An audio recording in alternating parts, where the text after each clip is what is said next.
Luiz Felipe de Orleans e Bragança, descendente da família imperial brasileira, autor do livro Por que o Brasil é um país atrasado.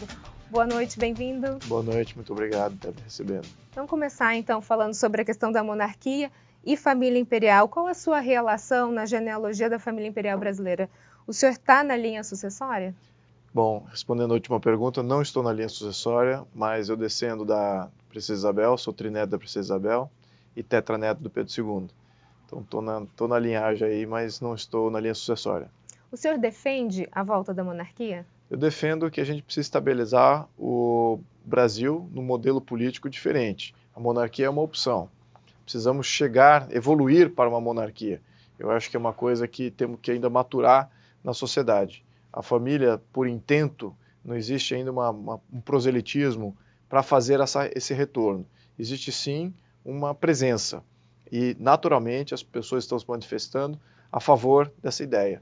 Então, sim, agora estamos pensando se isso é factível ou não, em que momento isso pode se dar, mas, na minha conjectura, eu acredito que ainda temos alguns passos para maturar e desmistificar muita coisa antes que a gente possa fazer um pleito de verdade ou ter mais um plebiscito com relação a esse tema. O senhor acha que a monarquia, de certa forma, mudaria hoje o que se fala de um país atrasado como o Brasil? Absolutamente. O grande atraso do Brasil é que nós temos um modelo político instável. E a grande contribuição da monarquia e do sistema, a organização de Estado monárquico, é uma organização extremamente estável. Então, não é estável pela função de que o imperador ou que um futuro rei ou seja, um atuante no governo. Muito pelo contrário, ele teria o poder de veto. Ele seria aquele representante direto dos anseios atemporais da população brasileira em função de estabilização. Então, ele poderia agir como uma força estabilizadora, um poder de veto em abusos de poder dos outros três poderes, o poder executivo, legislativo e judiciário. Então, é exatamente esse tipo de estabilização que a maioria dos países desenvolvidos tem. E o Brasil não tem. Abandonou o quarto poder, ficamos só com 3 poderes, regredimos a nossa evolução política, e aí estamos de volta com instabilidade política há mais de 100 anos. O que hoje caracterizaria essa instabilidade política que o Brasil vive? Dá para pontuar alguns Sim, itens? dá para pontuar. Bom, primeiro vemos nosso crescimento econômico, que não é um crescimento constante, ele é errático. Ele depende de quem está no governo, que tipo de políticas de governo são adotadas. Então isso já aufere uma certa instabilidade. Outra coisa é os direitos e os poderes que esse poder executivo e os poderes legislativos centrais exercem sobre todas as nossas vidas. Então existe um patrimonialismo muito patente com relação à concentração de poder na mão do Estado, na mão do poder executivo central, que no cargo aqui do presidente, e esse muda a cada 4 anos, não há uma estabilidade muito grande, porque o poder que ele comanda e a interferência que ele exerce, ela é muito ampla. Então toca as vidas de todo mundo. E isso causa instabilidade social, o que por sua vez também causa instabilidade política. Então esse dirigismo central é o que está causando esse problema. Isso não é em função de ter um bom governo, ter um mau governo. É em função de ter um mau sistema. A maioria dos sistemas presidencialistas, tal qual organizados igual ao Brasil, tem o mesmo problema de instabilidade política. Nenhum país presidencialista como o nosso é estável. Nenhum país. Todos os países presidencialistas como o nosso é extremamente instável. Então temos aí todos os países pobres, da África, da Ásia, todos eles têm conjuntura, têm uma organização presidencialista similar à nossa. E os países desenvolvidos da Europa e também América do Norte, a Austrália e Japão, já têm os 4 poderes bem delineados. No caso dos Estados Unidos, o poder do presidente era para ser esse 4º poder, sendo que os 3 poderes eram exercidos em cada estado. Então aí existia o federalismo norte-americano que dava esse 4º poder, essa visão de 4º poder. O Brasil abandonou todos esses conceitos, né? Voltou a ter somente 3 poderes, poder central, um presidente mandando demais. Isso é o típico de país subdesenvolvido. Agora o senhor falou que está se voltando a falar de uma forma mais lenta, mas já está se voltando a falar sobre a questão da monarquia. Uhum. A gente teve um plebiscito em 93, Sim. Onde a monarquia teve uma adesão considerada relativamente baixa, 11%. Uhum. Na sua opinião, um plebiscito hoje mudaria? Certamente. Bom, vamos entrar em contexto aqui. A adesão foi baixa porque alguns canais de grande mídia fizeram uma campanha logo um mês antes, uma campanha, de certa maneira, covarde. E essa campanha covarde, num mês precedente ao plebiscito, que estava indicando mais de 30% de intenção de voto, caiu para 5%, um mês antes. Depois, durante esse um mês, houve uma recuperação até 11%. Então foi exatamente um ataque frontal da grande mídia em função do medo de poder estar às vistas aí de uma restauração monarca. Então, naquele momento, sim, se exerceu esse medo, foi muito patente, a grande mídia agiu contra. Então, esses 11% não refletem de fato a realidade. Mas eu sou o primeiro a falar que foi prematuro, porque vamos entender que até 88, com a nova Constituição, questionar a República era uma cláusula pétrea, não dava para se questionar a República. Então, se há alguma coisa de positivo dessa Constituição de 88, que eu critico demais, é o fato de que remover essa cláusula pétrea, podemos agora questionar a República. Então, de 88 até 93 é um período muito curto, considerando que a maioria dos meios de comunicação, eles têm um cerceamento muito restrito, né, com relação a esse tema. Então, a informação da população ela é muito tênue, não existia internet como existe hoje, não existiam outros veículos de comunicação direta como existe hoje. Então, isso ainda está em processo de maturação. Então, naquele momento, em 93, eu achei, agora, olhando para trás, de fato foi prematuro, né, o plebiscito. Poderia ter se estendido um pouco mais, teria tido um pouco mais de debate na população, desmistificado muita coisa, e aí, quem sabe, teríamos um pleito mais honesto. Agora, né? Seria um novo momento? Eu ainda acredito que a gente precisa trabalhar melhor as desmistificações, porque a ideia de monarquia ela ainda não está muito enraizada. Desculpa, ela está enraizada, mas ela não está muito bem divulgada do ponto de vista de todos os atributos que desmistificam as inverdades que são ventiladas sobre esse tema. Então, com relação a isso, acho que a gente ainda tem um pouco mais a caminhar. Então, eu diria que nenhum veículo de grande mídia abraça esse conceito, ou ao menos dá a voz. Então, é sempre em momentos pontuais e até como chacota ou tentativa de desqualificação. Então, quando você tem esse tipo de abordagem, um pouco não isenta, né, um pouco já com uma percepção, isso pode ser um regresso, uma coisa assim. Aí, quando você tem esse tipo de postulação pela maioria da grande mídia, fica um pouco complicado. E acho que a população merece um debate honesto sobre esse tema, porque precisamos estabilizar o Brasil. Isso é patente. Estamos num período de alta instabilidade política. E eu acho que a nossa geração, até agora, não viu estabilidade política. Ao menos eu, desde que eu nasci, nunca vi estabilidade política. Vivi aí por todos esses últimos 40 anos aí bem consciente, né, de que nós não temos isso. E o que estamos projetando para o futuro, olhando a atual conjuntura, é mais estabilidade política. Então temos que olhar o sistema como um todo, não é um partido, outro partido, ou uma pessoa, outra pessoa, temos que sair global, né? Exatamente. Luiz Felipe, se a gente pensasse que hoje o Brasil, vamos cogitar a possibilidade do Brasil ser uma monarquia, e Michel Temer fosse o primeiro-ministro, uma monarquia parlamentarista, que ações provavelmente seriam feitas depois de algumas denúncias já? Eleições gerais imediatamente. Eu acho que... Não se esperaria o que se espera hoje? Absolutamente. Já deveria ter tido eleições gerais na saída da Dilma, né? Ter saído Temer e Dilma juntos, eleições gerais para senador, para deputados federais, deputados estaduais, todo o sistema, novas eleições. E todos que respondam aos seus casos de criminosos fora do sistema político. E o que nós vimos aí no modelo presidencialista é que todos esses ainda permanecem lá, alterando o jogo para se proteger.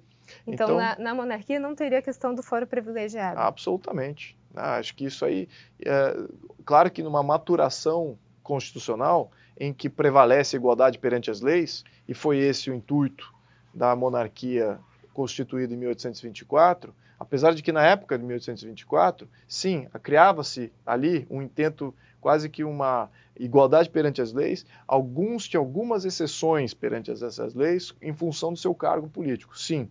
No entanto, numa revisão constitucional futura, o que deve imperar é a igualdade perante as leis para todos.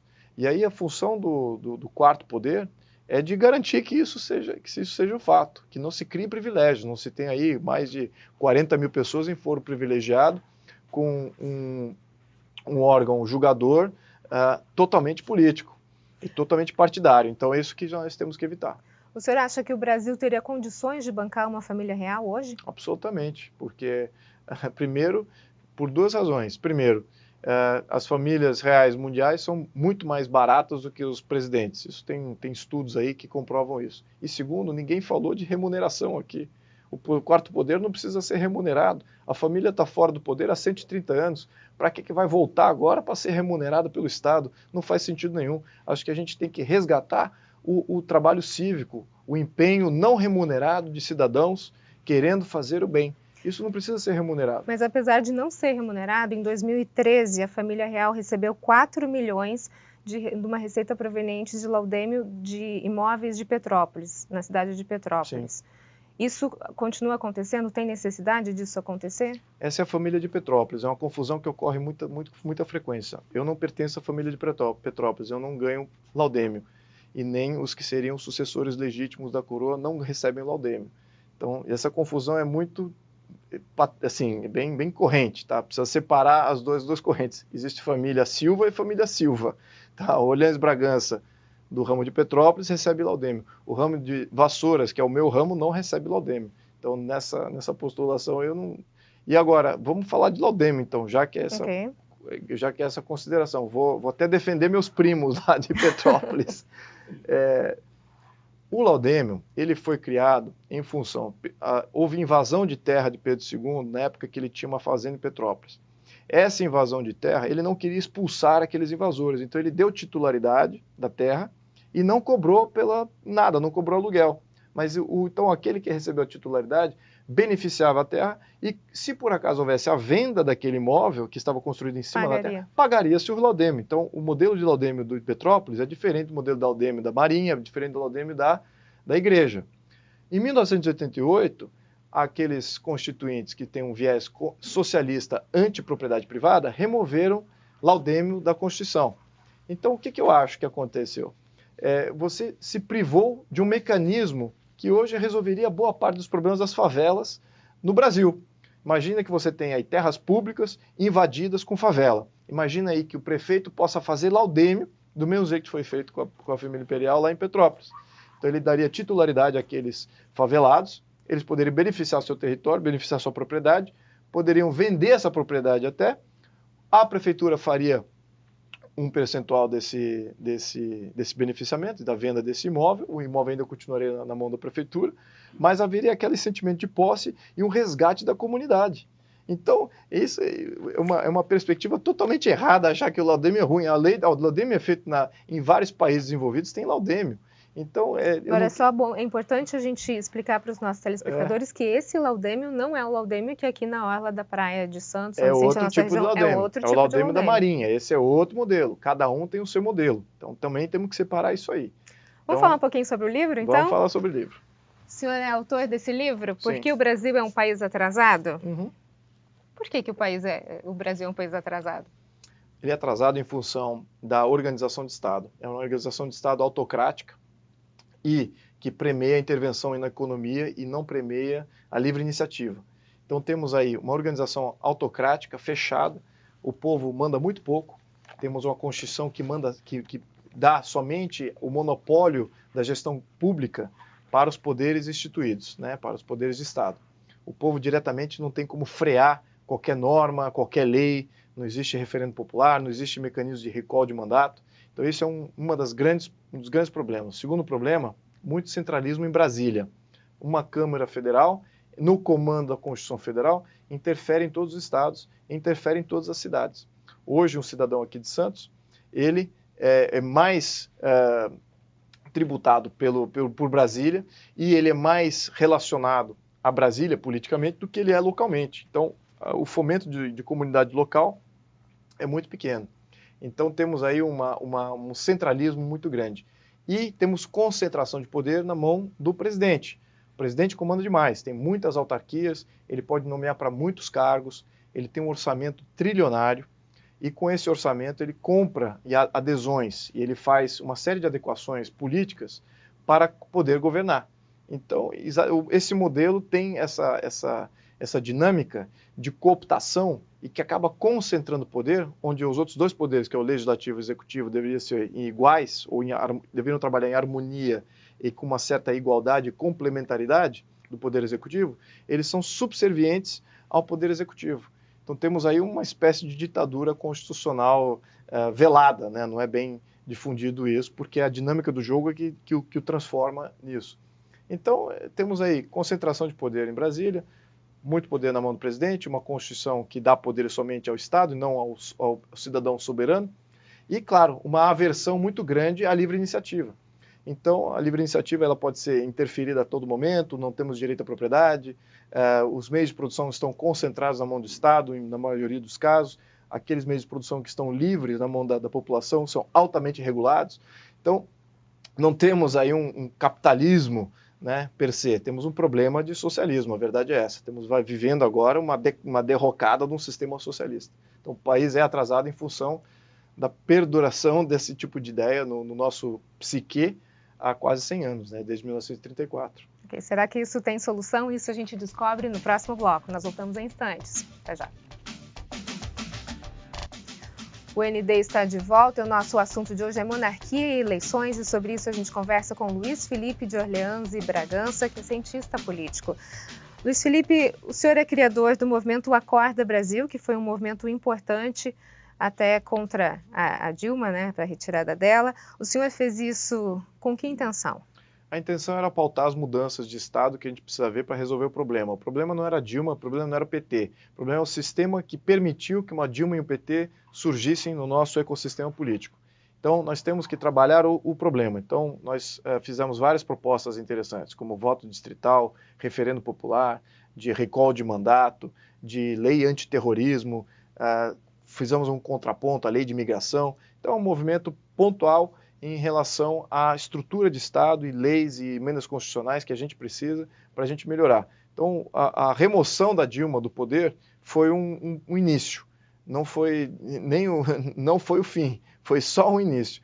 E o que vemos agora é que não foi uma remoção de poder, como ela foi só ela removida do poder, todo o aparelhamento de Estado que permitiu que ela surgisse e permanecesse no poder não foi removido, porque não houve novas eleições.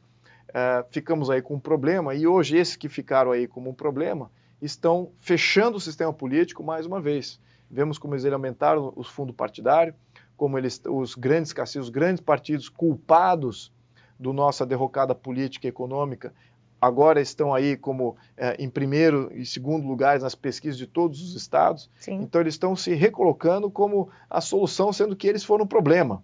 Então temos aí um grande problema de autocracia, do problema do poder de Estado se fechando, se blindando contra uma possível renovação.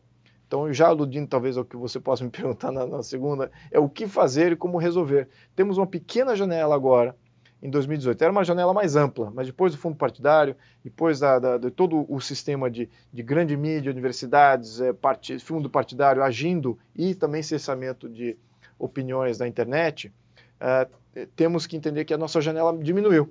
Então, o potencial de renovação agora em 2018, de fato, ele está reduzido.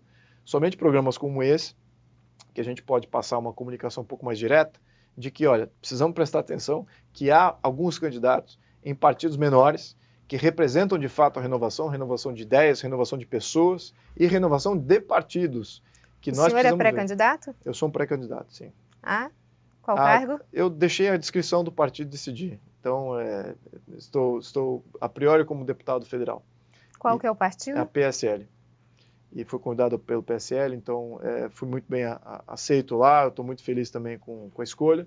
E agora, eu acho que tem uma amplitude de candidatos em outros partidos também, menores e talvez não relacionados, novos candidatos que estão surgindo pela primeira vez no ecossistema político, e isso nós precisamos validar ele, o eleitorado precisa buscá-los, não pode se alimentar daquilo que é o mais fácil. Né? O mais fácil vai vir tranquilamente através da televisão, através do rádio, através dos bilhões de reais que os cofres públicos vão estar alimentando os partidos para dar essas soluções mais fáceis. Mas o eleitor, então, precisa buscar, de fato, os partidos que não estão sendo promovidos, aonde está a renovação, e olhar realmente, de fato, quem são os candidatos, e os partidos também. Agora, o que o brasileiro, às vezes, entra em contradição é que ou se fica com a política antiga e experiente, entre aspas, ou se aposta no novo, mas às vezes um novo que não tem experiência. O que hoje seria o melhor para o país? Olha, a política antiga não é experiente, tá? Desmistificando isso aí. Vemos aí, por exemplo, vou pontuar aqui um exemplo, os candidatos do Rio de Janeiro, tá? Os candidatos ao governo de Rio de Janeiro. Ali, nenhum ali se apresenta como um qualificado para gerir 60 bilhões de reais de tributos. Nenhum deles, tá? E sendo que o Rio de Janeiro tem um problema que tem 10 bi de problema de fluxo de caixa. Então, quantos administradores mundiais têm a experiência de reestruturar uma dívida corrente de 10 bilhões? São poucos administradores. Isso dos mais competentes do mundo. Nós estamos dando aqui poder a pessoas desqualificadas de gerir orçamentos absurdos. Isso tem sido a nossa tradição. Essa que tem sido o nosso problema, porque nós não nos fechamos, não criamos critérios bons dentro dos partidos. Os partidos não são partidos abertos, são partidos comandados por caciques, e esses caciques, obviamente que eles não vão criar problemas para si próprios. Que problemas são esses? Sua qualificação de gestor, qual é a sua capacitação administrativa, se tem experiência prévia para poder estar exercendo aquele cargo. Então, tudo isso, os partidos facilitam para si próprios. Então, abre para pessoas desqualificadas comandarem orçamentos gigantescos, não sabem como fazer, vão fazer temáticas populistas, que é a coisa mais fácil de se fazer, resolver problemas pontuais, gastando dinheiro, e isso quebra o Estado e fale por completo o país também, se o país estiver mancomunado ou no caso aqui, cooptado, como foi o caso do Rio de Janeiro e Brasília. Como vimos aí, 3 governadores muito bem pontuado aí pelo Ministério Público, que estavam relacionados com a derrocada financeira do Estado e também de Brasília. Então, vemos aí um grande problema. Isso, o Rio de Janeiro é só um exemplo verdade, do que acontece país, nos né? 27 estados. Em 2016, vazou um áudio do senador Romero Jucá sobre o efeito da Operação Lava Jato, e ele falava, entre algumas coisas, que a Operação Lava Jato queria acabar com a classe política para ressurgir e construir uma nova casta pura. Pelo sistema que a gente tem, é possível ressurgir essa nova classe política pura? É possível se falar de política sem se falar em corrupção? Então, a Lava Jato ela fez grandes... foi um momento muito importante. Infelizmente, também, em função de não poder ter removido todos aqueles que estão no poder hoje, têm o poder da caneta, a Lava Jato não conseguiu interferir antes. Então, o fato da Lava Jato não ter interferido e resgatado todos esses do poder antes, por falta talvez até de pessoal avaliando todos os casos, porque são centenas de casos dentro do Congresso, eles ainda estão lá e estão fazendo leis para se protegerem. Então, nessa concepção, também pensar que um outro poder burocrático vai resolver o problema de uma outra lado da burocracia, é também uma coisa utópica, né? Você vai criar uma burocracia gigantesca do Ministério Público para poder resolver tudo. A verdade é que nós, povo, deveríamos ter o poder de resolver isso por nós mesmos, como é feito em países envolvidos. Poder de revogar mandato, nós mesmos, antes de ter que comprovar criminalidade, qualquer coisa assim. É aquela sensação de que perdeu a confiança no Romero Jucá, chama ele de volta via abaixo-assinado, via referendo popular. Ok, muito obrigada pelas suas informações.